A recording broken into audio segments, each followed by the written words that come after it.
안녕하세요.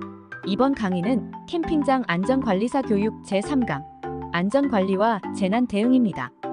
이번 시간에는 캠핑장에서 발생할 수 있는 다양한 안전 문제를 예방하고 관리하는 방법, 그리고 재난 상황에서 신속하고 정확하게 대응하는 방법을 중점적으로 알아보겠습니다. 특히 재난의 개념과 분류, 영유아, 안전관리, 화재 예방 및 약물 중독 방지까지 전반적인 안전관리에 대해 다룰 예정입니다. 그럼 강의를 시작하겠습니다. 1. 안전관리 및 안전교육 개요. 안전관리 및 안전교육에 대해 알아보겠습니다. 1. 안전의 정의와 재난의 개념.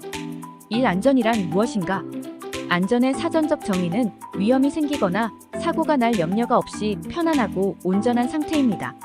즉, 위험의 원인이 없는 상태 혹은 위험 요인이 있다고 하더라도 사람이 위해를 받는 일이 없도록 대책이 마련되어 있고 그런 사실이 확인된 상태를 의미합니다. 그러나 단지 재해나 사고가 발생하지 않는 상태라고 해서 모두 안전의 개념에 포함되지는 않으며 반드시 숨은 위험의 예측을 기초로 한 대책이 수립되어 있어야만 그 범주에 포함될 수 있다고 할 수 있습니다. 안전에 대한 올바른 이해가 가능해지려면 일단 위험에 대해 이해하고 위험한 상태에 관해 인지해야 합니다. 안전은 크게 공공안전과 직업안전 등 두 개의 영역으로 구분됩니다. 공공안전은 가정과 오락, 여행 등 일상과 여가 속에서 발생하는 안전 문제와 위험을 다루고 직업안전은 공장과 사무실, 건설, 현장, 상업시설 등 일과 관련된 위험과 안전 문제의 영역입니다. 이처럼 일상과 산업 등과 관련해 구분되는 안전의 근대적 개념은 산업혁명의 영향으로 19세기에 처음 등장했으며 오늘날에 와서는 지자체와 국가는 물론 국제사회안전협회, 국제노동기구 등 국제적 차원에서 안전에 관한 제도적 접근과 활동이 이뤄지고 있습니다. 이 물리적 안전과 심리적 안전, 내재적, 외재적 요인에 따라 안전을 유형화하면 물리적 안전과 심리적 안전으로 나눠볼 수 있습니다. 일반적으로 우리가 알고 있는 안전의 개념은 물리적 안전의 개념에 가깝습니다. 물리적 안전이란 우리 신체를 비롯해 재산과 물건 등 외재적인 대상이 피해나 위험으로부터 보호되거나 회피된 상태를 말합니다. 예컨대 교통사고의 물적, 신체적 피해나 위험을 벗어나기 위해 규정된 속도로 운행하거나 안전띠를 착용하는 등의 행동은 물리적 안전을 확보하기 위한 것이라고 할 수 있습니다. 즉, 예상되는 물리적 위험에 대응하기 위한 기술적 행위, 안전장비의 구축 등이 물리적 안전을 도모하는 것이라 할 수 있습니다. 심리적 안전은 위험이나 피해에 대한 불안감이 없이 편안한 상태를 의미합니다. 안심의 개념과 비슷하며 마음의 상태, 인지적 부분에 해당하므로 물리적 안전과 달리 직접적인 형태가 없습니다. 더불어 심리적 안전은 물리적 안전보다 요구 수준의 폭이 넓으며 안전에 대해 느끼는 정도가 개개인에 따라 다르기에 물리적 안전보다 심리적 안전 확보는 매우 어렵습니다. 심리적 안전은 일단 물리적 안전이 확보되어야 획득될 수 있는 것이며 물리적 안전이 확보되었다고 하더라도 무조건 심리적 안전이 따라오는 것은 아닙니다. 다음은 물리적 안전과 심리적 안전의 상관관계입니다. 먼저 물리적 안전은 신체나 물건, 재산 등이 1차적인 물질적 피해로부터 보호된 상태를 의미합니다. 물리적 안전은 상대적으로 단기간의 단편적인 방법으로 확보될 수 있습니다. 발생할 수 있는 피해 형태로는 신체적 피해인 부상과 사망, 재산 피해로 인한 소유물 및 건물의 파손과 소실, 그리고 사회적 비용의 손실로서 통신 마비와 경제 혼선 등이 있습니다. 이를 확보하기 위해서는 기술적 보완으로 장치 설치 및 설비를 보완하고 제도적 보완으로 법령 및 제도를 마련해야 합니다. 다음으로 심리적 안전은 위험에 대해 불안감이 없는 인지적, 정서적 상태를 의미합니다. 심리적 안전은 장기적이며 다양한 방법으로 접근해야 확보될 수 있으며 인지적, 정서적 상태이므로 직접 눈으로 확인하기 어렵고 개인별로 느끼는 정도가 다를 수 있습니다. 발생하는 피해 형태는 인간의 심리적 불안정입니다. 이를 확보하기 위해서는 물리적 안전이 기준이 되어야 하며 기술적 및 제도적 보완과 더불어 안전 교육과 홍보, 그리고 사회적 안전 의식 및 안전 문화의 확립이 필요합니다. 이 안전 관리 및 안전 교육. 1. 안전 교육의 정의와 이해. 안전 교육이란 무엇인가? 안전 교육은 사람의 사망과 상해를 방지하는 데 필요한 지식, 기능, 습관을 형성하는 교육이라 할 수 있습니다. 더불어 이를 조직화하며 위험에 대한 이해를 높이고 환경에 적절히 적응하기 위한 태도의 발달, 기능의 숙달이 포함되기도 합니다. 안전교육은 안전해지고자 하는 인간의 기본 심리를 바탕으로 사고의 가능성과 위험을 제거할 목적으로 시행되는 것입니다. 우리나라는 학교 교육 현장에서 도덕, 과학, 체육, 보건교육과 연계해 안전교육이 이루어지고 있는데, 이는 생명을 존중하고 자신과 타인, 공동체의 안전을 지키는 태도를 길러 민주, 시민으로서의 기본적 소양을 갖출 수 있도록 하기 위함입니다. 우리나라 안전교육의 특성.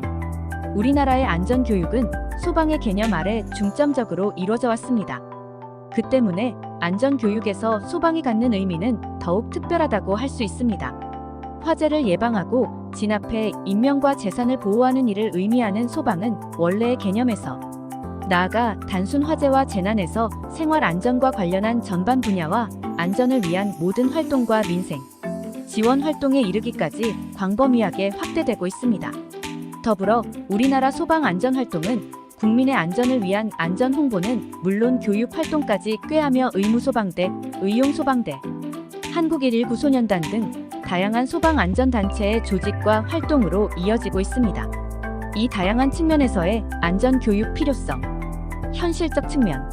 우리나라는 급격한 경제 성장으로 다른 나라들에 비해 삶의 질이 급속도로 향상되었으나 그와 정비례하게 시랜드 화재 사고, 세월호 참사, 이태원 참사, 강원도 동해안 일대의 대규모 산불 등 많은 대형 사고가 발생하고 있습니다. 아직도 우리 사회는 개인과 가정은 물론 범사회적으로 안전 불감증이 만연해 있으며 위험 요소를 등한시한 채 살고 있기도 합니다. 이처럼 끊임없는 사고를 줄이기 위해서 안전에 대한 경각심을 갖고 적극적으로 대처하기 위해서는 안전교육이 절대 필요합니다. 교육적 측면. 하일리히의 도미노 이론에서 사고가 발생하는 요인 가운데 가장 중요한 것이 인적 요인입니다. 전체 사고에서 인적 요인이 차지하고 있는 비중이 80% 이상인 점을 고려한다면 이를 제거하고 해소하기 위해서 반드시 안전교육이 필요합니다. 인간은 동물과 다르게 교육을 통해 집단지성을 발휘할 뿐만 아니라 사회적 능력을 끌어낼 수 있는 존재입니다. 그러므로 개개인이 안전하고 나아가 안전한 사회를 만들기 위해서는 안전교육이 필수적입니다. 심리학적 측면. 안전교육의 필요성은 미국의 심리학자 매슬로의 인간 욕구 5단계 이론에서도 찾아볼 수 있습니다. 그는 인간의 욕구는 가장 하위 단계부터 만족하고 나면 윗단계로 옮겨진다고 주장했습니다. 가장 하위 단계는 생리적 욕구로 인간이 살아가는데 가장 기초적인 것, 즉 의식주가 해결돼야 한다는 것입니다. 다음이 안전의 욕구입니다. 외부의 다양한 위험으로부터 안전을 확보하기 위한 것입니다. 그 위로 애정 소속의 욕구, 존중의 욕구 그리고 자아실현의 욕구가 위치합니다.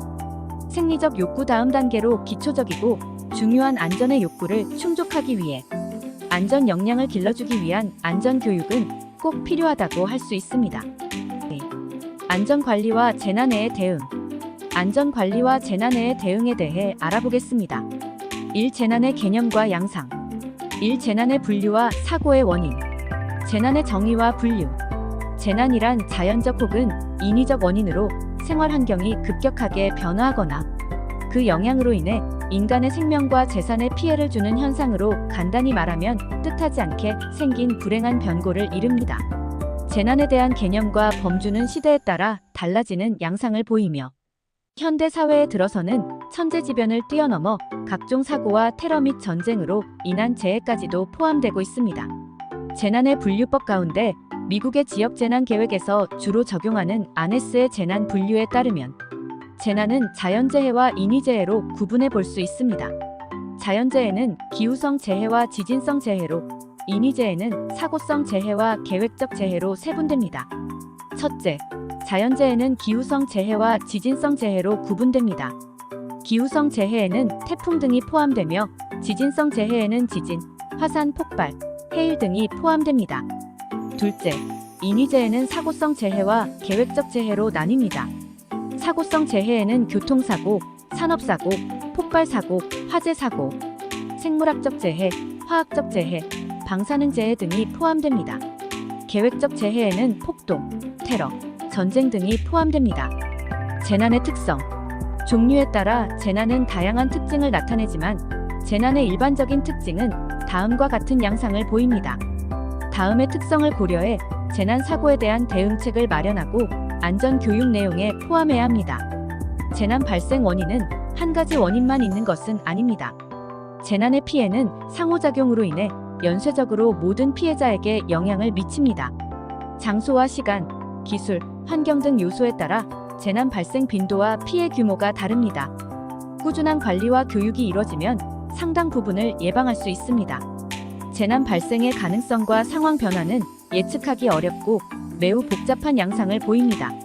재난의 발생 과정은 도발적이며 강력한 충격파를 보입니다. 실제 위험이 크더라도 본인과 가족 등 주변의 직접적 재난 피해 외에는 무감합니다. 이 사고의 원인. 재난이나 안전사고에는 꼭 그 사고를 유발하게 된 원인이 존재합니다. 사고의 재발 방지를 위해서는 사고 후 반드시 정확한 원인을 찾아내야 하며 이를 통해 사전 대처를 하고 안전 교육도 빈틈없이 해야 할 것입니다. 사고가 일어나는 원인으로는 크게 인적 요인, 물적 요인, 환경적 요인 등으로 구분해 볼 수 있습니다. 재난 사고와 안전 사고는 원인에 따라 구분해 살펴볼 수 있습니다. 재난 사고는 사람에 의한 요인과 자연현상 등 여러 요인이 복합적으로 일어나는 반면 안전사고의 원인은 거의 사람에 의한 것으로 인적 요인이 주를 이룹니다. 인적 요인. 사람의 행동이나 행위가 사고의 원인인 경우입니다. 개인의 착오나 실수, 기계를 조작하는 데 있어서의 기술 부족, 신체적 및 정신적 결함으로 발생하는 사고도 포함됩니다. 인적 요인으로 일어나는 사고가 가장 잦으며 이는 인간의 인식 개선과 안전행동의 실천, 안전교육이 매우 중요함을 방증합니다. 물적 요인. 인간의 실수나 착오, 부주의에 의한 것이 아닌 기계 자체의 오류나 결함으로 발생하는 사고입니다. 기계의 노화로 인한 고장, 엔진 발화 결함 사고나 차량 급발진, 전기장치의 결함이나 합선으로 인한 화재 등 사고가 이에 해당합니다. 물적 요인으로 인한 사고는 지속적인 장비 점검과 관리 등으로 예방할 수 있습니다. 환경적 요인. 자연환경의 영향, 문화적 특성으로 사고가 발생한 경우입니다. 사회체제나 제도에 의한 사고 역시 이에 해당합니다. 자연환경으로 인한 사고는 인간이 거스를 수도 없고 예측할 수도 없는 불가항력적 차원이라는 특성이 있습니다. 3사고 발생 이론의 이해. 재난은 물론 사고를 완벽하게 예방하고 방지한다는 것은 사실상 불가능합니다. 인간이 할 수 있는 모든 조처를 한다고 하더라도 예상치 못한 변수와 잠재된 위험 요소들에 따라 발생할 수 있기 때문입니다. 따라서 사고가 어떤 과정을 통해 발생하고 어떻게 예측하며 예방해야 하는지에 대해 전문가들을 중심으로 연구를 통해 사고 발생을 이론화하려는 노력이 지속해왔습니다. 다음의 사고 발생 이론들은 실제 재난 발생 사례와 통계들을 바탕으로 정립된 것으로 이를 바탕으로 안전의 필요성과 사고 예방, 대비 방법들을 마련해야 할 것입니다. 도미노 이론. 도미노 이론은 미국 산업안전 전문가인 하일리이가 주장한 것으로 대형 사고가 발생하기 전에 그와 관련한 수많은 가벼운 사고와 징후들이 반드시 존재한다는 점을 설명하는 이론입니다. 도미노의 연쇄적인 쓰러짐에 비유해 사고 발생 과정을 설명한 이 이론은 사고란 작은 원인으로부터 시작되어 큰 재난으로 이어진다는 개념입니다. 도미노 이론은 두 가지 중요한 시사점을 갖고 있습니다. 첫째, 사고 및 재해는 저절로 일어나는 예는 없으며 대부분 사전에 어떤 사소한 원인에 의해 발생한다는 것입니다. 둘째, 사고의 과정 중 중간에 어느 한 요소라도 제거하면 그 사고의 연쇄 과정이 끊어지고 사고는 발생하지 않게 된다는 것입니다. 따라서 도미노 이론은 사고와 재해를 예방하기 위해서는 사고의 전 과정을 꼼꼼히 체크하는 동시에 사고의 원인을 분석하고 차단의 추후에는 미리 대비해야 함을 역설하는 이론입니다. 재해 및 사고 발생 5단계론. 재해 및 사고 발생 5단계론은 도미노 이론을 보완해 발전한 이론으로 사고 발생 원인을 인적 요인 외에도 통제, 관리 측면까지 확대했으며 사고로 인한 결과나 인적 피해, 물적 피해까지 고려했습니다. 이 이론은 사고 발생 과정으로 1단계, 통제 관리의 부족, 결여, 2단계, 기본적인 원인 3단계, 직접 원인 4단계, 사고 발생 5단계, 손실 초래 등 5단계를 거친다는 이론입니다. 여러 원인이 연쇄적으로 작용해 사고가 일어난다는 이 이론은 하일리히의 도미노 이론에서 3단계인 직접 원인을 제거하더라도 사고가 발생한다는 사실에서 착안, 사고 발생을 막기 위해서는 1단계, 2단계도 제거해야 한다고 주장합니다. 깨진 유리창 이론. 원래 범죄 심리학에서 사용된 깨진 유리창 이론은 깨진 유리창 하나를 방치하면 그 부분을 중심으로 리스크가 발생한다는 이론으로 사소한 무질서나 결함을 방치하면 나중에 더 큰 피해를 볼 수 있다는 것이 핵심입니다. 이 이론은 1969년 치안이 허술한 골목에 똑같은 차량 2대의 보닛을 열어두고 한 대는 창문을 깨뜨린 채로 놔두는 실험을 했던 미국 스탠퍼드 대학교의 필립 짐바르도에 의해 만들어졌습니다. 일주일 후 확인해보니 보닛만 열어둔 차는 상태가 그대로였으나 창문까지 깨진 차량은 더 많이 부서져 있었습니다. 이렇게 사소한 결함을 방치하면 사람들은 그곳을 중점적으로 더 많은 위험 인자를 만들어낸다는 것입니다. 즉, 위험 상황이나 사고를 방지하기 위해서는 작은 문제나 사소한 부실을 방치해서는 안 된다는 것이 이론의 교훈입니다. 스위스 치즈 모델. 스위스 치즈 모델은 영국의 심리학자 제임스 리즌이 주장한 사고 원인과 결과에 대한 이론입니다. 사고나 재난은 한 가지 위험 요소로 일어나는 것이 아닌 여러 위험 요소가 동시다발적으로 발생해야 일어난다는 것이 이 이론의 핵심입니다. 스위스 치즈를 얇게 썰 때 제작 과정에서 발효로 생긴 치즈 내부의 기포 구멍이 불규칙적으로 존재하는데 이를 여러 장 겹쳐도 치즈 낱장들의 전체를 관통하는 구멍이 있을 수 있습니다. 치즈 낱장은 안전장치, 치즈 낱장의 구멍은 안전 요소의 결함을 의미하는데 안전 요소의 결함이 모여 관통하면 안전사고가 일어날 수 있음을 비유적으로 표현한 이론입니다. 이 자연재난의 정의와 유형 및 그 대응. 자연재난은 자연계의 평형과 순환 과정에서 생기는 일시적인 변화로 인해 발생한 피해를 말합니다. 자연재난은 쉽게 예측할 수 없는 양상으로 생기며 대응하기 어렵다는 특징이 있습니다.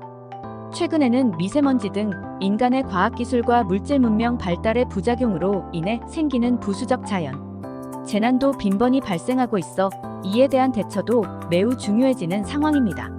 자연재난은 재난의 원인 및 종류에 따라 기상재난, 지변, 재난, 생물재난, 사회적 재난 등으로 구분해 생각할 수 있습니다. 첫째, 기상재난에는 여러 가지 유형이 있습니다.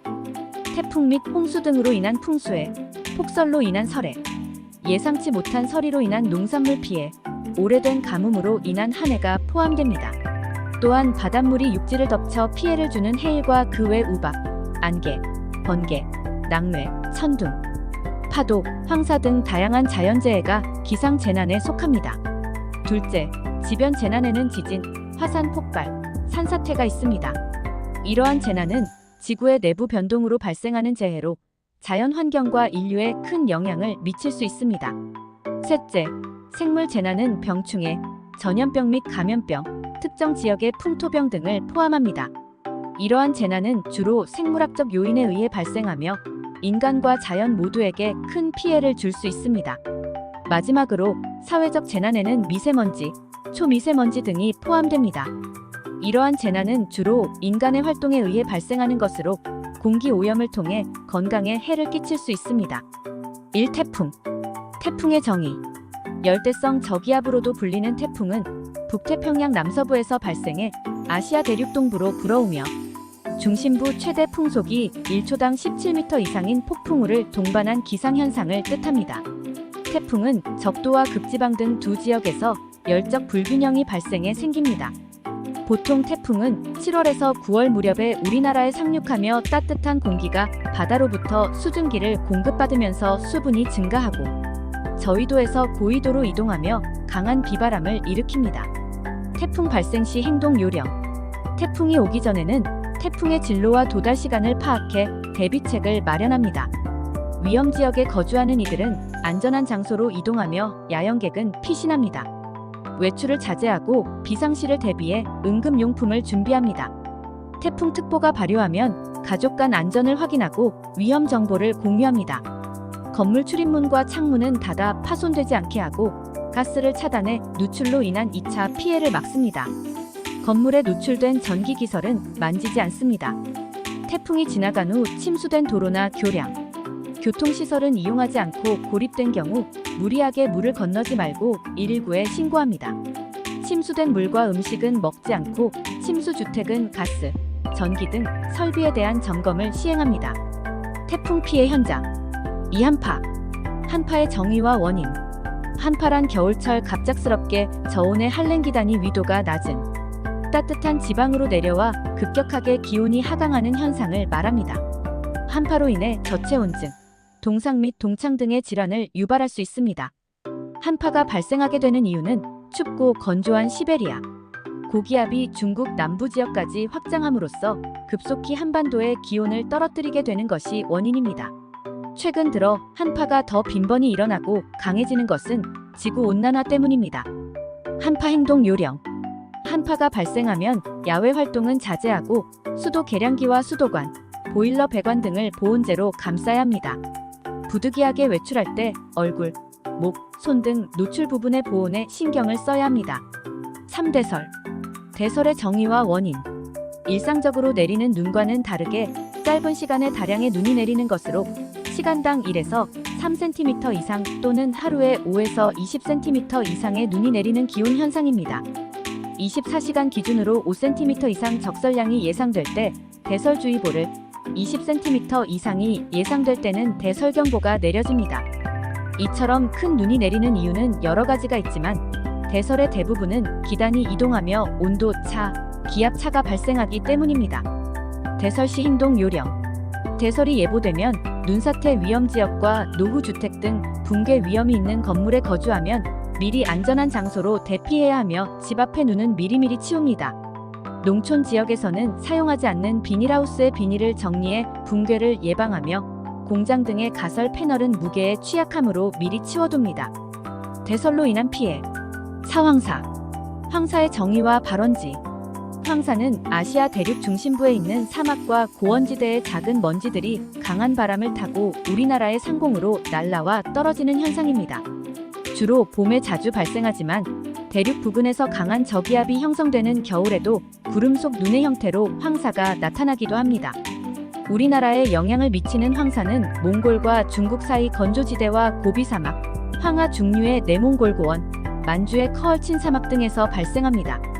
고비사막과 내몽골고원에서 발원하는 황사가 전체 황사의 80% 이상을 차지하며 이 중 약 50%가 우리나라로 이동합니다. 황사 행동 요령. 외출 시 마스크와 보호 안경, 긴 소매 옷은 필수이며 실내용 공기 정화기, 가습기를 활용해 실내 공기를 관리합니다. 황사에 노출된 채소나 과일, 생선 등 신선식품은 충분히 씻어서 섭취해야 하며 가정과 학교에서의 야외 활동은 자제합니다. 외출 후에는 반드시 샤워해야 합니다. 5. 집중호우. 집중호우의 정의와 원인. 호우는 짧은 시간에 많은 양의 비가 내림을 의미하는데 1시간에 30 이상의 비가 집중적으로 쏟아지는 것이 집중호우입니다. 더불어 시간당 최고 80 이상의 비가 직경 5 이내의 좁은 지역에 퍼붓듯 쏟아져 내리는 비를 국지성 집중호우라고 합니다. 집중호우는 강한 상승기류에 의해 생긴 두꺼운 구름인 정난운 때문에 발생합니다. 많은 양의 수증기를 포함하는 정난운은 무더운 여름철에 많이 생성되며 따뜻하고 습한 북태평양 고기압이 지나는 시기가 여름이기 때문에 우리나라의 집중호우는 여름철에 많이 나타납니다. 집중호우 시 행동 요령. 기상정보를 예의주시하고 집중호우가 예보되면 주변의 배수로, 빗물바지를 점검합니다. 침수가 예상되는 곳에는 모래주머니, 물막 이판 등을 이용해 피해 예방에 최선을 다합니다. 비탈면이나 옹벽, 축대를 정비하고 위험지역 거주자들은 안전지대로 피합니다. 6. 폭염. 폭염의 정의. 폭염은 비정상적인 고온이 여러 날 지속되는 것으로 기상재해 중에서 사망자를 가장 많이 발생시키는 재해이기에 각별한 주의가 요구됩니다. 최고 기온 33 이상인 날이 이틀 이상 지속되는 경우를 의미하는 폭염의 원인은 다양하나 장기간 지속되는 폭염에 대해서는 그 원인이 아직 명확히 규명되지는 않았습니다. 폭염 행동 요령. 무더위가 지속될 때는 기상 상황을 수시로 확인하고 물을 많이 마십니다. 냉방이 되지 않는 실내에서는 햇볕을 가리고 자주 환기하며 창문이 닫힌 자동차 안에 어린이, 노약자, 반려동물을 혼자 두지 않습니다. 폭염 시에는 야외 행사나 스포츠 활동을 자제하며 26에서 28도의 적정 실내 냉방 온도를 유지합니다. 7. 지진. 지진의 정의와 원인. 지진은 지구 내부에서 오랫동안 축적된 에너지가 갑자기 방출되어 급격한 지각 변동이 일어나면서 지표를 흔드는 현상입니다. 지진이 일어나면 땅속의 거대한 안반이 흔들리거나 깨지는데 그 충격으로 땅이 흔들리는 것입니다. 지진이 발생하는 원인은 지구의 가장 외부에 있는 껍데기인 지각이 핵과 멘틀의 영향을 받아 뒤틀리면서 생깁니다. 유체라고 할 수 있는 멘틀의 대류 현상에 의해 지각은 조금씩 움직이는데 이 과정에서 지각의 판들끼리 부딪히면서 판이 갈라지거나 부러지며 지진이 일어나는 것입니다. 지진 시 행동 요령. 실내에 있을 때는 탁자 아래로 들어가 몸을 보호합니다. 전기와 가스를 차단하고 문을 열어 출구를 확보합니다. 외부에 있을 때는 떨어지는 물건에 대비해 가방이나 손으로 머리를 보호합니다. 건물과 거리를 두고 운동장, 공원 등 넓은 공간으로 대피합니다. 엘리베이터에 있을 때는 모든 층의 버튼을 눌러 가장 먼저 열리는 층에서 내린 후 계단을 이용해 신속히 밖으로 탈출합니다. 지진으로 인한 건물 붕괴. 8. 미세먼지와 미세먼지 발생 시 행동 요령. 미세먼지는 지름이 10 이하의 먼지를 뜻하는 것으로 미세먼지는 흙먼지인 황사와는 다르게 공장이나 자동차 등에서 배출되는 화석연료로 인해 발생하는 오염물질이 주종을 이룹니다. 따라서 미세먼지에는 화석연료가 타면서 발생하는 중금속의 유해 물질이 다량 포함되어 있으므로 신체 건강에 매우 해롭습니다. 미세먼지 행동 요령을 살펴보면 외출 시에는 반드시 산업용 이상의 마스크를 써야 하며 항산화 효과가 있는 과일과 채소는 물론 노폐물 배출을 위해 물을 많이 섭취해야 합니다. 미세먼지가 지나가고 나면 실내외 청소를 통해 먼지를 제거하고 외출 후 몸을 깨끗하게 씻습니다. 3. 영유아 안전관리. 다음으로 영유아 안전관리에 대해 알아보겠습니다. 1. 영유아 안전사고 현황과 특성. 1. 영유아 안전의 의미와 요인.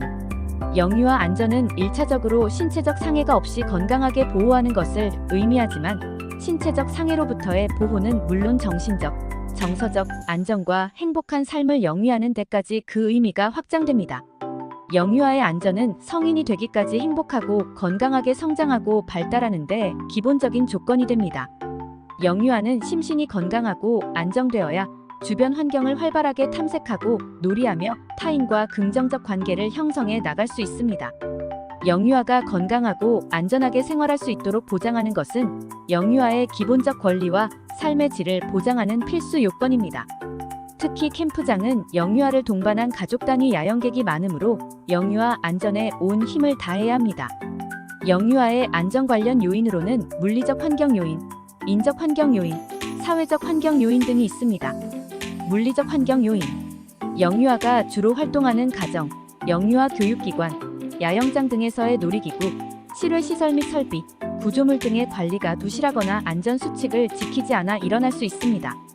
이러한 물리적 환경이 안전과 관련해 중요한 요인이 됩니다. 인적 환경 요인. 영유아 안전은 성인 보호자의 역할이 매우 중요합니다. 안전사고 예방을 위해 노력하는 성인 보호자가 제 역할을 할 때 사고가 발생하지 않습니다. 특히 영유아는 발달 특성상 성인의 행동을 모방하는 특성이 있으므로 부모나 어른의 안전수칙을 지키는 일은 매우 중요합니다. 사회적 환경 요인. 지역사회나 국가 등 공적기관이 영유아의 안전을 보장하기 위한 노력과 함께 제도를 마련하고 이를 실천하려는 노력이 매우 중요합니다. 더불어 안전과 관련한 법률 등 강제적 법체계 구축으로 영유아가 안전한 환경을 만들어야 합니다. 이 영유아 안전사고 유형과 특징. 203. 년 어린이 안전 원년 선포 후 우리나라에서 아동 안전사고 사망자 수는 지속해서 감소하고 있습니다. 21.9년 조사한 통계청 자료에 따르면 우리나라 아동 10만 명당 안전사고 사망자 수는 21.8년 기준 243명으로 10년 전보다 반 이상 줄어든 것으로 나타났습니다. 아동 안전사고 현황과 유형. 22.0년 기준 한국소비자원의 소비자 위해 감시 시스템에 접수된 아동 안전사고 건수는 24,971건으로 전체 안전사고에서 342%의 비중을 차지하고 있습니다. 우리나라 전체 인구 대비 아동 인구수의 비중이 12% 수준임을 고려할 때 영유아가 안전사고에 취약한 연령층임을 알 수 있습니다. 영유아 안전사고의 사망 원인으로는 교통사고가 전체 사고의 40% 정도로 압도적으로 많고 추락, 익사, 화재, 중독 순이었습니다. 안전사고 대부분은 캠프장 같은 실외에서 발생하고 있습니다. 영유아 안전사고의 주요 발생 장소는 역시 주택과 교육시설이 전체의 90%를 차지할 정도로 높으나 나이가 많아지면서 여가 문화 및 놀이시설, 도로 및 인도 등 실외 장소의 비중이 높아졌습니다. 특히 야영 문화가 발달함에 따라 캠프장에서의 영유아 안전사고가 폭발적으로 증가하는 추세입니다. 영유아 안전사고의 특성. 영유아 안전사고의 특성은 영유아 발달과 관련이 많습니다. 영아들의 경우 질식 및 삼킴 사고, 추락 사고가 잦은 데 비해 이동 능력이 큰 유아나 어린이들은 보행 사고, 실족 사고, 놀이 안전 사고 등이 증가하는 추세를 보였습니다. 특히 나이가 많아질수록 영유아의 호기심이 증가하면서 다양한 탐색 활동이 빈번해지는데 영유아가 자기중심적으로 생각하기 때문에 위험 인지가 어려워 안전사고 위험도는 더 커집니다. 영유아의 위험한 자연환경, 화로 등 환경이 열악한 캠프장에서의 영유아 안전사고가 상대적으로 더 많은 이유입니다. 어린이 안전사고. 이 영유아 안전교육의 중요성과 실제. 1. 영유아 안전교육의 개념과 특성. 영유아 안전사고는 어쩔 수 없이 일어나는 것이 아니라 사전 교육을 통해 충분히 예방할 수 있습니다. 대부분의 영유아 안전사고는 영유아가 사고의 원인이라기보다는 주변의 물리적 환경과 성인의 소홀한 안전관리와 부주의로 일어나기 때문입니다. 따라서 영유아 안전사고를 일으키는 요인들을 미리 점검하고 제거하는 동시에 영유아의 발달 특성을 고려한 안전교육이 필요합니다. 특히 단순히 지식을 전달하는 것이 아니라 안전에 대한 올바른 습관과 태도를 보이도록 습관화시키는 것이 매우 중요합니다. 이 캠프장 등 야외에서의 상황별 영유아 안전 수칙. 영유아 안전사고가 가장 많이 발생하는 장소는 주택이지만 캠프장을 비롯해 놀이시설, 스포츠시설, 숙박 및 음식점 등 실외에서의 안전사고 비중이 점차 높아지고 있습니다. 이는 야영을 위시한 여가 활동과 레저 스포츠 활동이 폭발적으로 증가하는 등 외부 활동이 많아졌기 때문입니다. 캠프장 등에서의 안전사고 방지를 위해 보호자는 영유아에게 안전수칙을 교육해야 할 의무가 있습니다. 다양한 장소와 환경에서 영유아에게 교육해야 할 안전수칙을 소개합니다. 실외놀이 안전수칙. 그네, 시소, 미끄럼틀, 흔들다리 등 놀이시설에서 놀이할 때 영유아는 보호자의 동반 아래 놀이를 마칠 때까지 보호와 관찰을 받아야 합니다. 놀이에 부적합한 끈이 달린 옷이나 슬리퍼 등을 착용하거나 장난감 등을 소지한 채 놀이기구를 이용하지 않습니다. 캠프장에서 난간과 밧줄이 있는 기구는 항상 두 손으로 잡고 이용합니다. 한여름 또는 눈이나 비가 올 때는 놀이기구를 이용하지 않습니다.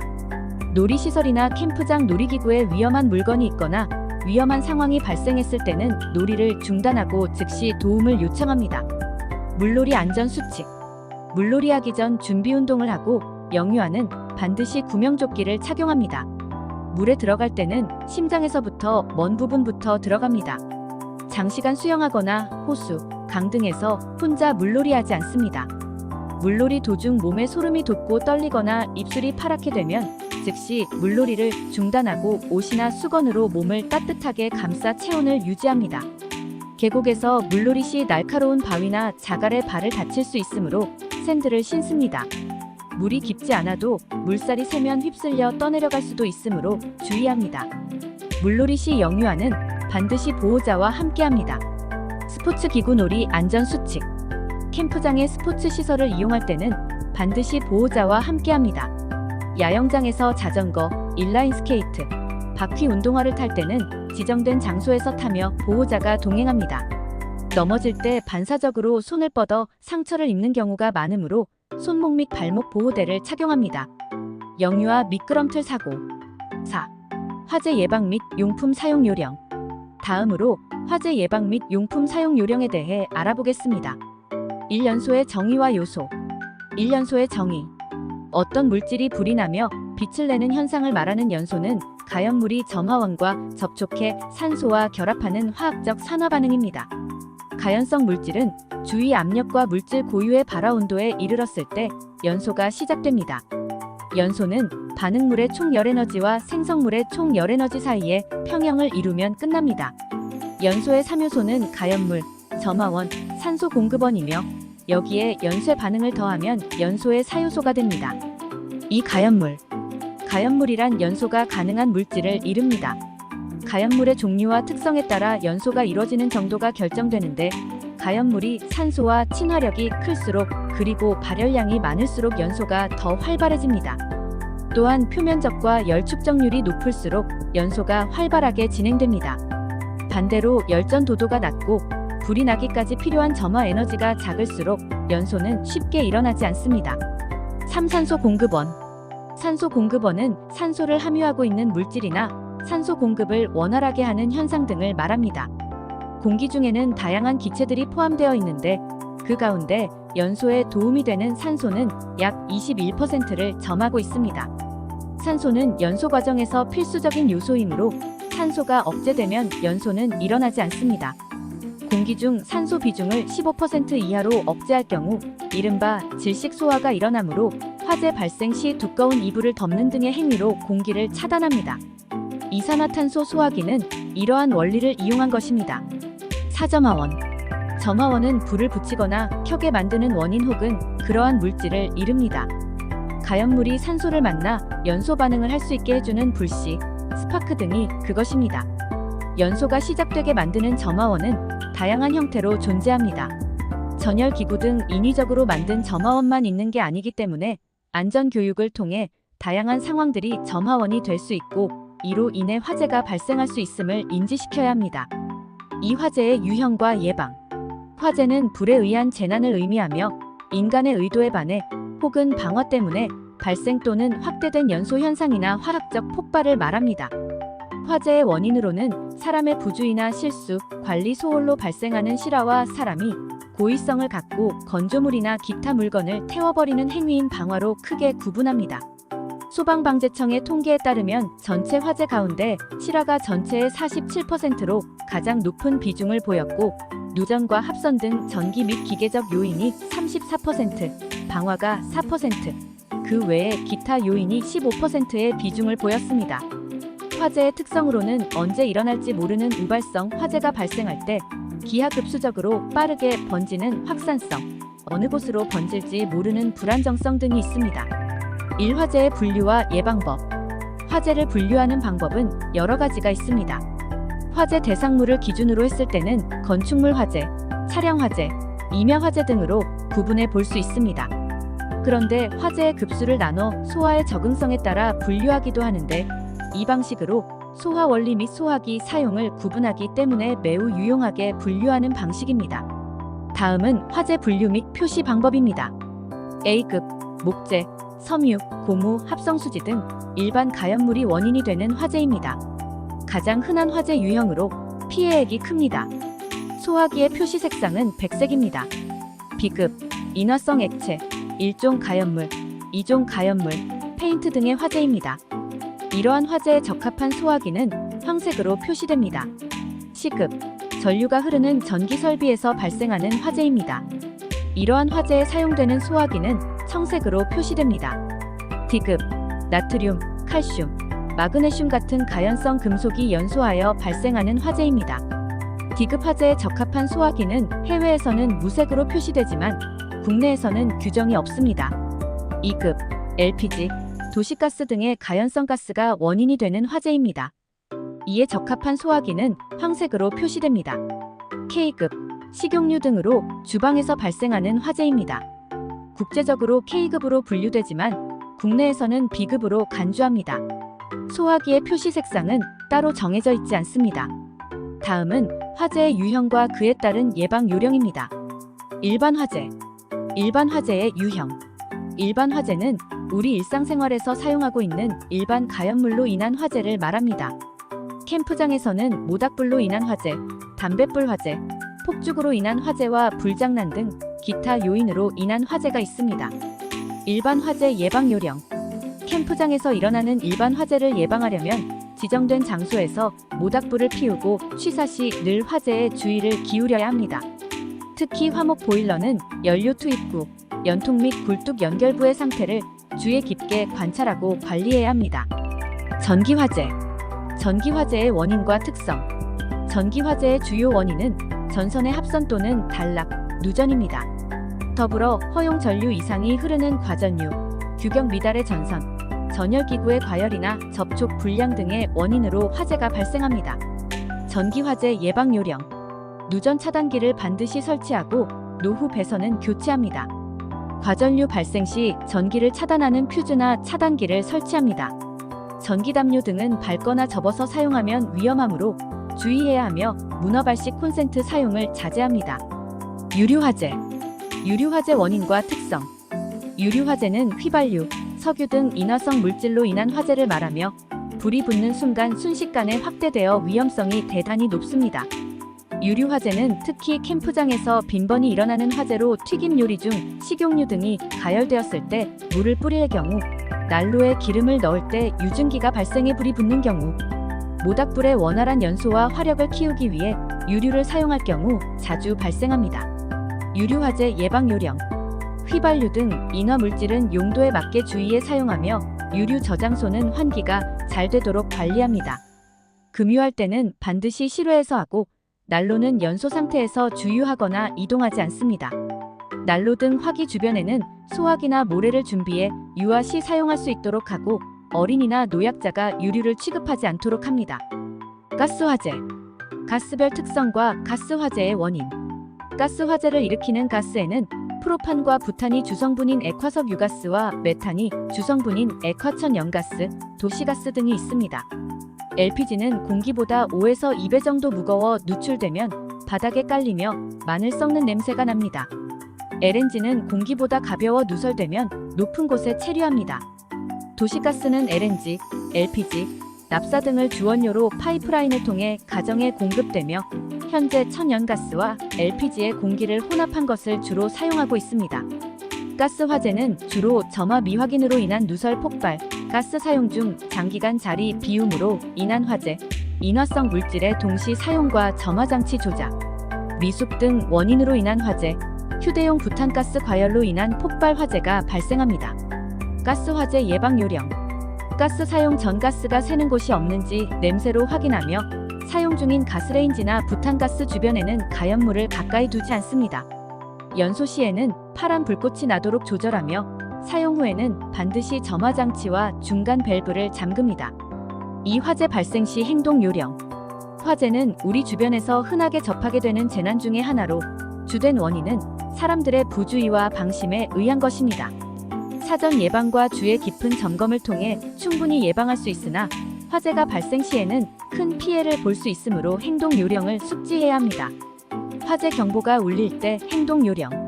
실내에서 화재 경보기가 울리면 불이 났는지 확인하기보다 소리를 질러 모든 이들에게 화재를 알리고 모이게 한 후 대처 방안에 따라 안전한 곳으로 대피합니다. 대피할 때는 엘리베이터를 절대 이용하지 말고 계단을 통해 지상으로 신속히 대피합니다. 대피가 어려운 경우 창문을 통해 구조를 요청하거나 대피 공간 또는 경량 칸막이를 이용해 대피합니다. 안전하게 대피한 후 119에 신고하며 인원을 파악합니다. 불을 발견했을 때 행동 요령. 불이 난 것을 발견하면 불이야 라고 소리치거나 비상벨을 눌러 주변에 알립니다. 불길이 제압 가능한 작은 불이라면 소화기나 물 양동이, 이불 등을 활용해 신속히 끄도록 합니다. 불길이 커져서 대피해야 하면 젖은 수건 또는 담요를 활용해 밖으로 신속히 대피합니다. 국민안전처 화재 국민행동 매뉴얼 상 행동 요령. 불을 발견하면 불이야 하고 큰 소리로 외쳐 사람들에게 알립니다. 화재 경보 비상벨을 누른 후 119에 신고합니다. 노약자와 어린이가 긴급 대피할 수 있도록 신속히 대피 유도를 합니다. 소화기 등 소화시설을 이용해 신속한 초기 진화를 시도합니다. 불길 속을 통과할 때는 물에 적신 담요나 수건으로 몸과 얼굴을 감쌉니다. 옷에 불이 붙었을 때는 두 손으로 눈과 입을 가리고 바닥에 뒹굴어 불을 끕니다. 3소화와 소화기. 1소화와 소화약제. 소화의 정의와 방법. 소화는 불이 난 상태를 끄는 것을 말하며 연소의 사요소 중 한 개 요소 또는 전부를 제거하는 일을 의미합니다. 소화의 방법으로는 크게 물리적 소화, 화학적 소화 등이 있습니다. 소화는 불의 온도를 발화온도 밑으로 떨어뜨리거나 산소의 공급 차단, 산소 농도를 낮추기, 불이 붙은 가연물의 제거, 연소의 연쇄 반응 차단 및 억제 등 다양한 방법으로 이뤄집니다.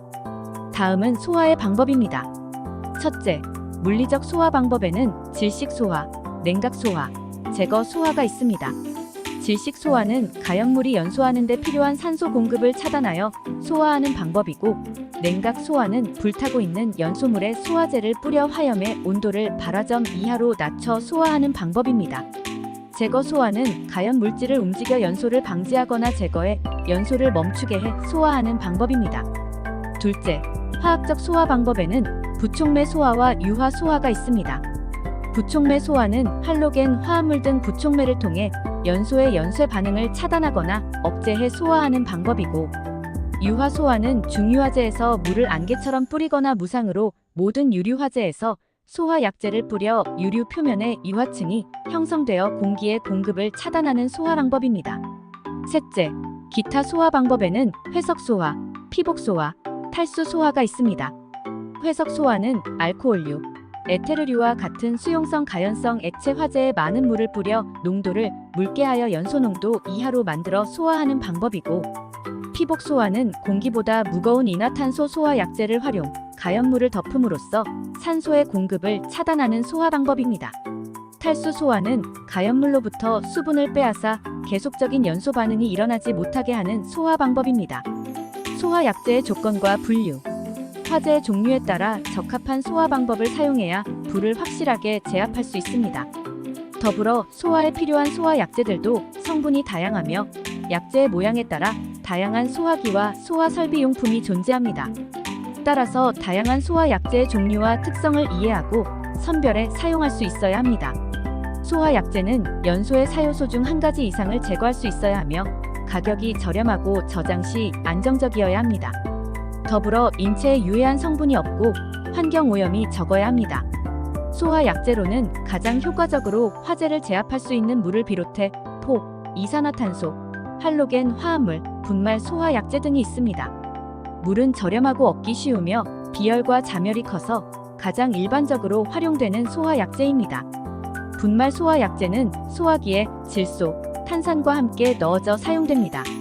이 소화기는 화재가 발생했을 때 초기에 불을 진압할 수 있도록 하는 기구로 노즐을 통해 액체를 추진시키는 수동 펌프나 압축가스 공급 장치가 설치된 통 모양으로 되어 있습니다. 소화기를 통해 사용되는 소화 약제에는 물을 비롯해 많은 약제가 사용되고 있으며 소화에 사용되는 적절한 화학약품 선택에 있어서 가장 기본적인 고려 사항은 연소 물질의 성질에 따라 달라집니다.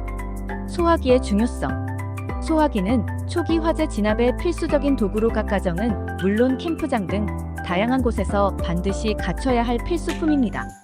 화재가 발생하면 우선 119에 신고해야 하지만 신고 후 소방대원과 소방차가 현장에 도착하기까지 최소한의 시간이 소요되고, 도심에서 벗어난 야외에 자리 잡은 야영장의 경우 소방 인력이 도착하기까지 많은 시간이 소요되기 때문에 소화기를 이용해 1차적으로 대처해야 합니다. 대부분 화재는 발생 후 5분이 지나면 실내 전체가 화염에 휩싸이는 플래시 오버가 나타나며 10분이 경과하면 대형 화재로 진행하기 때문에 화재 진압에서 가장 중요한 것은 최초 발견자의 초기 소화가 무엇보다 중요합니다. 이때 소화기로 진압해야 하며 화재 초기의 소화기 한 대는 소방차 한 대의 가치보다 큰 것으로 인식됩니다. 소화기의 종류. 소화기 종류로는 분말 소화기를 비롯해 이산화탄소 소화기, 할론 소화기, 청정 약제 소화기, 투척 소화기 등이 있습니다. 분말 소화기는 주성분 약제가 인산암모늄으로 일반 화재는 물론 유류 화재와 전기 화재 등 화재 대부분에 사용할 수 있습니다. 단, 식용유로 인한 주방 화재에는 적응성이 없습니다. 이산화탄소가 주성분인 이산화탄소 소화기는 다양한 화재 진압에 사용할 수 있으나 지하실이나 창이 없는 장소, 밀폐된 곳에서는 사용이 제한됩니다. 할론 소화기는 탄소, 불소, 염소, 브롬 등이 주성분으로 선박이나 항공기 화재, 정밀 기계 및 산업용 성비 기계 설비의 화재, 위험물 취급 및 보관 장소에서의 화재 진압에 사용됩니다. 탄소와 수소, 불소 등을 주성분으로 사용되는 청정 약제 소화기 역시 선박, 항공기 화재 등에 사용됩니다. 위로부터 분말 소화기, 이산화탄소 소화기, 할론 소화기, 청정 약재 소화기, 투척용 소화기. 소화기 사용법. 사용 전 지시 압력계가 녹색 범위에 있는지, 노즐의 막힘이나 밸브 및 패킬 탈락 등의 상태를 점검합니다. 손잡이를 잡은 상태에서 소화기 밑바닥을 손으로 받쳐듭니다. 바람을 등지고 화점 부근으로 접근합니다. 이때 불에 너무 가까이 다가서지 않습니다. 노즐이 화점을 향하게 한 후 안전핀을 뽑습니다. 손잡이를 강하게 누르고 빗자루로 쓸 듯이 분말을 골고루 뿌립니다. 불길이 잡힐 때까지 계속 분사합니다. 소화가 완전히 되었는지 확인합니다. 소화기 관리와 점검. 소화기는 통행에 지장을 주지 않는 곳에 습기나 직사광선을 피해 비치해야 합니다. 부식되거나 파손되지 않도록 관리하고 안전핀이 적정하게 꽂혀 있어야 합니다. 침이 초록색 부분을 가리키는지 확인하고 빨간색이나 노란색을 표시하면 즉시 교환해야 합니다. 소화기 내에 들어있는 분말 소화 약재가 굳지 않도록 월 1회 이상 정기적으로 흔들어줍니다. 약물 중독 및 감염병 예방. 마지막으로 약물 중독 및 감염병 예방에 대해 알아보겠습니다. 1인체 유해 물질과 약물 중독. 1인체 유해 물질이란 현대인은 일상생활 속에서 자이든 타이든 수많은 화학제품을 접하고 사용하고 있습니다. 화학제품은 올바른 목적과 용도로 적정량을 사용하면 득이 되지만 잘못된 방법으로 오용하거나 남용하면 독이 되게 마련입니다. 따라서 생활 속에서 자주 그리고 쉽게 접하는 인체 유해 물질과 신체에 미치는 영향, 부작용 등을 숙지해야 하며 캠핑 중에 사용할 때 안전한지를 확인해야 합니다. 인체 유해 물질은 의약품을 비롯해 다양한 생활용품에 존재합니다. 이 인체 유해 물질의 종류와 부작용. 인체 유해 물질은 병이나 상처의 치료 또는 예방을 위해 먹거나 바르는 일체의 물질인 의약품을 비롯해 일상생활에 필수적인 가정 화학제품, 흡입제, 커피와 담배, 술 등의 기타 물질 등으로 구성됩니다. 다음은 인체 유해 물질의 종류와 부작용에 대한 알려드립니다. 첫째, 의약품에 대한 부작용입니다. 해열 진통제는 발열 증상, 의식장애, 시력장애, 경련, 두드러기, 천식, 알레르기 반응을 일으킬 수 있으며 지사제는 현기증, 구토와 복부 팽창, 호흡곤란, 혼수상태, 사망 등을 유발할 수 있습니다. 국소마취제는 호흡곤란, 경련, 혼수상태 등의 부작용이 있으며 소염진통제는 두통, 이명, 현기증, 설사, 복부 통증을 초래할 수 있습니다. 발모촉진제는 부종, 심장 기능 손상, 혼수상태 등의 부작용을 일으킬 수 있습니다. 둘째, 가정화학제품의 부작용입니다. 가정용 세제는 호흡곤란, 식도염증, 소화기관 외상, 천공, 쇼크를 유발할 수 있으며 구강청결제는 과다 복용 시 무기력 반응, 신진대사장애, 혈압 상승, 혼수상태, 사망 등의 부작용이 있을 수 있습니다. 화장품은 폐로 직접 흡입할 경우 구토, 두통, 폐렴, 뇌질환을 일으킬 수 있습니다. 살충제는 호흡곤란, 흉통, 떨림, 전신경련의 부작용이 있으며 제초제는 구강궤양, 소화기관 궤양, 부정맥, 쇼크, 발작, 혼수상태 등의 부작용을 유발할 수 있습니다. 셋째, 흡입제의 부작용입니다.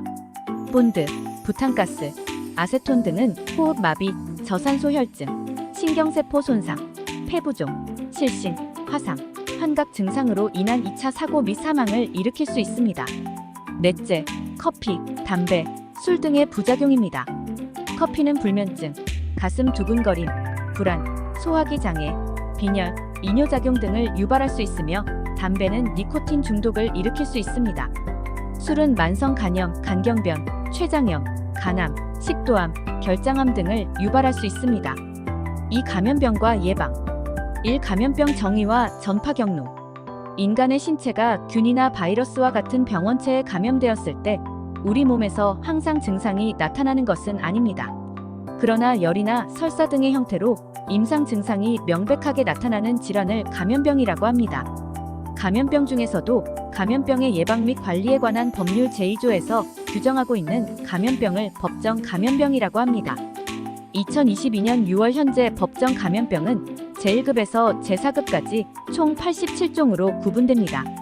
감염병의 전파 경로는 비말 전파, 공기 전파, 접촉 전파, 매개체 전파 등 크게 4가지로 구분됩니다. 첫째, 비말 전파는 오미크론 이상의 비교적 큰 입자들이 대화, 기침, 재채기를 통해 다른 사람의 결막, 비강, 구강 점막에 튀어 감염되는 것입니다. 이때 발생하는 비말은 공기 중에 떠다니지 못하고 보통 감염자로부터 주변 1에서 2m 이내에 전파됩니다. 수두, 유행성 이하선염, 풍진, 인플루엔자, 디프테리아, 백일해, 수족구병, 중증급성 호흡기증후군 등의 질병이 비말 전파를 통해 전염될 수 있습니다. 둘째, 공기 전파는 병원체를 포함한 오미크론 이하의 작은 입자들이 공기 중에서 떠다니는데 이를 호흡기로 흡입해 감염되는 것입니다. 공기를 타고 먼 거리까지 전파가 가능합니다. 결핵과 수두 등이 공기 전파로 감염될 수 있는 질병에 해당됩니다. 셋째, 접촉 전파는 감염자와 직접 접촉하거나 간접적으로 접촉해 감염되는 것입니다. 직접 접촉은 감염자와 악수나 포옹 등을 통해, 간접 접촉은 감염자가 만졌던 오염된 손잡이, 책상 등 환경 표면을 통해 감염이 이루어집니다. A형 간염, 세균성 이질, 노로바이러스 감염증, 유행결막염, 급성출혈결막염 등이 접촉 전파로 전염될 수 있습니다. 넷째, 매개체 전파는 모기, 파리, 진드기 등과 같은 매개충을 통해 병원체가 전파되어 감염되는 것입니다. 일본 뇌염, 말라리아, 댕기열 등이 매개체 전파로 전염될 수 있는 질병에 해당됩니다. 이 감염병 예방법: 손 씻기를 생활화하고 더러운 손으로 코나 입을 만지지 않는다. 마스크를 쓰지 않은 상태에서 기침, 재채기할 때는 휴지나 손수건, 옷소매 등으로 가리며 한다. 사람이 많이 모이는 곳은 최대한 피하고 마스크를 착용한다. 오염이 의심되는 음식물은 섭취하지 않으며 충분히 익혀 섭취하며 항상 끓인 물과 같은 안전한 음식물만 먹는다. 충분한 수면과 영양 섭취로 면역력을 키우며 필요한 예방 접종을 확인해 적절한 시기에 접종한다. 야외 활동 시 잔디에 눕거나 잠자지 않으며 적절한 의복과 보호 장비를 착용한다. 생활 환경을 청결하게 유지하고 실내 환기를 자주 한다. 감염병이 의심되는 증상이 있으면 섣불리 움직이거나 외출하지 않고 즉시 지역 의료기관이나 보건소에 문의하거나 당문의 진료를 받는다. 이상으로 제3강 안전관리와 재난대응 강의를 마치겠습니다. 오늘 배운 내용은 캠핑장 관리뿐만 아니라 일상생활에서도 중요한 요소들이니 꼭 기억해 두시길 바랍니다. 각종 안전사고는 미리 준비하고 예방할 수 있는 만큼 여러분의 책임 있는 관리와 대처가 큰 변화를 만들 수 있습니다. 수고하셨습니다.